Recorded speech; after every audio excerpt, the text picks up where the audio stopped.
Hello, నేను మిస్ఎస్ రావు. Rowdy star Vijay Devarakonda హీరోగా నటించినటువంటి కింగ్డమ్ రిలీజ్ అయింది. యాక్చువల్గా ఓవర్సీస్ రివ్యూని నేను అందించాను.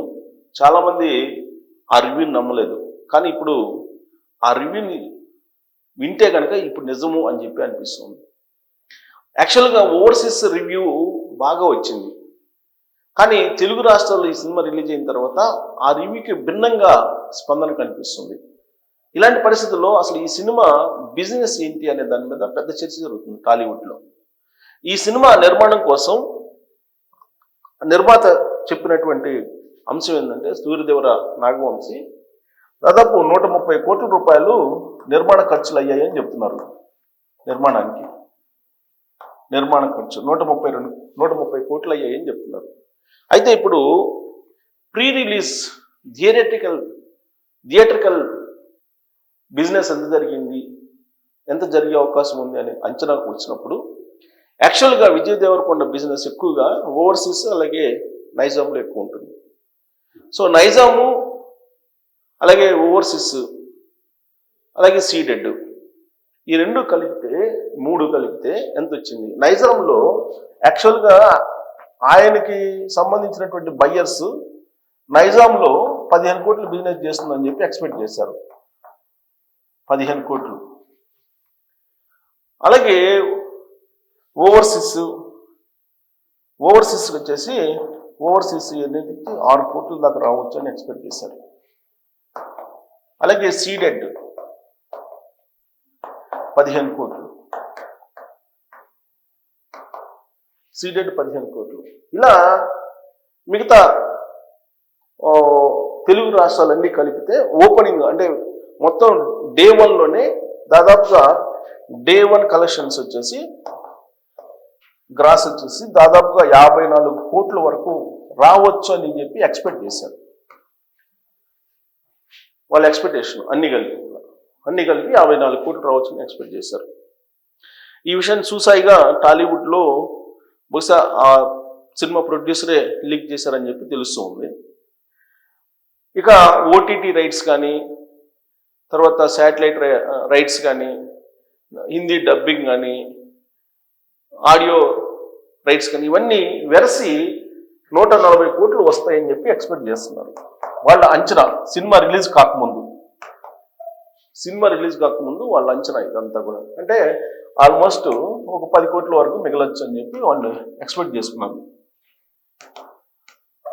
లండన్ అలాగే యుఎస్ సినిమా రిలీజ్ అయిన తర్వాత అక్కడి నుంచి ఓవర్సీస్ నుంచి వచ్చినటువంటి రివ్యూల ప్రకారం అయితే ఈ సినిమా ఓపెనింగ్స్ బాగుంటాయని చెప్పి ఎక్స్పెక్ట్ చేశారు. యాక్చువల్గా మనకి బుక్ మై షోలో 15,000 టికెట్లు అమ్ముడుపోయాయి. ఇదే కంటిన్యూ అయితే స్టాండర్డ్గా బహుశా వాళ్ళు అనుకున్న దానికంటే కూడా ఎక్కువ కలెక్షన్ వచ్చే అవకాశం ఉందని చెప్పేసి అనుకున్నారు. కాకపోతే తెలుగు రాష్ట్రాల్లో ఈ సినిమా రిలీజ్ అయిన తర్వాత ఒక నైజాం ఏరియాలో మాత్రమే కొంత కలెక్షన్స్ ఉన్నాయి, కానీ ఆంధ్రాలో ఆల్మోస్ట్ ఈ సినిమాకు సంబంధించి కలెక్షన్స్ చాలా డల్గా ఉన్నాయని చెప్పి రిపోర్ట్స్ వస్తున్నాయి. సినిమా ఫస్ట్ హాఫ్ అయితే బాగుంది, బట్ సెకండ్ హాఫ్ బోరు కొట్టించారు, ల్యాగింగ్ ఉందని చెప్పి ఒక టాక్ వచ్చేసింది.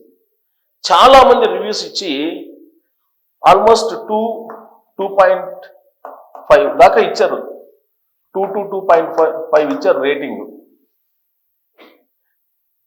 ఆ ఇస్తూ ఒక కంక్లూజన్కి వచ్చారు. ఏం కంక్లూజన్కి వచ్చారంటే, విజయ్ దేవరకొండ వరుసగా ఫ్లాప్లు ఇచ్చారు. ఏమి లైగరు, తర్వాత డియర్ కామ్రేడు, ఇలా లవర్ బాయ్, ఇలా రకరకాలు సినిమాలు వరుసగా 5-6 సినిమాలు ఫ్లాపులు అయిపోయినాయి. లైగర్ సినిమా తోటి పాన్ ఇండియా హీరో కావాలని చెప్పేసి ఆయన అనుకున్నారు. పూరి జగన్నాథ్ కూడా మ్యాక్సిమం ఎఫర్ట్స్ పెట్టారు, కానీ లైగర్ డిజాస్టర్ అయింది. వాటన్నిటితోటి పోల్చుకుంటే వరుసగా ఫ్లాపులు మనం గుర్తు చేసుకుంటే, ఆ ఫ్లాపులను గుర్తు చేసుకున్న తర్వాత ఈ రివ్యూలు ఇచ్చేటువంటి వాళ్ళు కంక్లూజన్కి వచ్చారు. వాటితో పోల్చుకుంటే ఇది బెటరు, కింగ్డమ్ అనేది బెటరు అనేటువంటి ఒపీనియన్కి వచ్చారు. కాబట్టి దీనికి యావరేజ్ అనేటువంటి ఒక అభిప్రాయానికి ఎక్కువ మంది ఈ రివ్యూలు ఇచ్చేటువంటి వాళ్ళు వచ్చారు. మరి ఈ కలెక్షన్స్ వాళ్ళు ఎక్స్పెక్ట్ చేసినటువంటి కలెక్షన్స్ వస్తాయా? ప్రీ రిలీజ్ సందర్భంగా వాళ్ళు ఎక్స్పెక్ట్ చేసినటువంటి కలెక్షన్స్, ఎందుకంటే ఫస్ట్లో ఈ సినిమాకి అంతగా హైప్ రాలా. ఎప్పుడైతే టీజరు, అలాగే ట్రైలరు, దాంతోపాటు ప్రీ రిలీజ్ ఫంక్షను చేశారో వ్యూహాత్మకంగా హైప్ వచ్చేసింది. ఒక్కసారిగా హైప్ క్రియేట్ చేయగలిగారు టీము. దాంట్లో ఎలాంటి సందేహం అవసరం లేదు. టీం అయితే చాలా హైలైట్ చేశారు, బాగా హైప్ క్రియేట్ చేశారు. దాని ఫలితంగానే ప్రీ రిలీజ్ సంబంధించి బిజినెస్ జరిగింది. కానీ మార్నింగ్ షోలు బాగా హడావుడిగా అనిపించింది. ఆఫ్టర్నూన్కి వచ్చేటప్పటికి థియేటర్లలో ఈ సినిమాకి మార్నింగ్ షోకు ఉన్నంత బిజినెస్ లేదు అని చెప్పి తెలుస్తుంది. అంటే బహుశా వీకెండ్ దాకా ఈ సినిమాని కలెక్షన్స్ అబ్జర్వ్ చేస్తే వాళ్ళు ఎక్స్పెక్ట్ చేసినటువంటి విధంగా బడ్జెట్ రీచ్ కాగలరా లేదా అనే దాని మీద మనం ఒక ఒపీనియన్కి రావచ్చు. బట్ వాళ్ళ లెక్కల ప్రకారం ఇది. కానీ ఇప్పుడు యాజ్ ఆఫ్ నౌ తీసుకుంటే కనుక పరిస్థితి ఈ సినిమాకి సంబంధించి బిలో యావరేజ్ టాకు వస్తూ ఉంది. బట్ దేవరకొండ నటన అయితే ఇంతకు ముందులాగా కాకుండా అతను డైలాగ్ డెలివరీ కానీ, యాక్షన్ కానీ కొంత క్యారెక్టర్లోకి ఇమిడి చేశారని చెప్పి ప్రేక్షకుల నుంచి వస్తున్న స్పందన కూడా. డైరెక్టర్ ఫస్ట్ హాఫ్ని మలిచినంతగా సెకండ్ హాఫ్ని మలచలేకపోయారు. స్క్రీన్ ప్లే అనేది ఏ సినిమాకైనా ఒక బ్యాక్ బోన్, అక్కడే దెబ్బపడింది అని చెప్పి చెప్తున్నారు. ఆ స్క్రీన్ ప్లేలోనే ఎక్కడో మిస్ అయింది. స్క్రీన్ ప్లే అనేది ఎక్కడో మిస్ అయిపోయింది. సెకండ్ హాఫ్కి వచ్చేటప్పటికి అసలు కన్ఫ్యూజ్ అయిపోయింది. ఆ సినిమానే ఒక కన్ఫ్యూజన్గా ఉంది అని చెప్పి ఆ సినిమా చూసినటువంటి వాళ్ళు చెప్తున్నటువంటి ఒపీనియన్. కాబట్టి స్క్రీన్ ప్లేనే ఆ సినిమాకి డ్రాబ్యాక్ అయినప్పుడు బహుశా రాబోయేటువంటి 1-2 రోజుల్లో దీని కలెక్షన్స్, కింగ్డమ్ కలెక్షన్స్ ఎలా ఉంటాయి అనేది మనం ఒకసారి టాలీవుడ్ కోణంలో ఆలోచిస్తే కనుక ప్రస్తుతం అయితే సినిమాలు పెద్దగా ఏమీ లేవు. హరిహర వీరమల్లు అంత అది హిట్ కాలేదు.